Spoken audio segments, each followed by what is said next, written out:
Malampuson nga gipahigayon sa Provincial ECCD Office uban ng Department of Social Welfare and Development Region 10 ang duha ka adlaw nga demo reorientation session sa Enhanced Early Childhood Care and Development Information System niadtong adlawng Huwebes ug Biyernes Mayo 12 ngadto 13, 2022 sa Lojas Airport and Hotel sa munisipyo sa Laguindingan.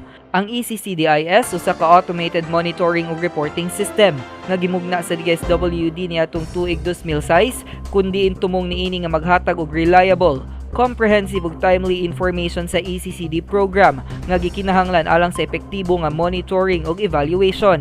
Ingon man sa Social Protection Program ug policy development, plan formulation, standard setting ug service delivery improvement. Gawas niini magsilbi sabang system nga baseline data sa tanan enrollees sa matag school year.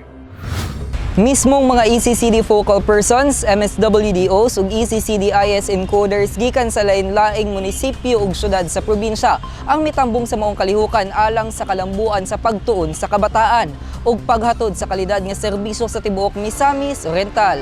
Kauban si Andy Pakamalan sa kamera, ako si Lambo Raymark Simanya alang sa Miss or Balita.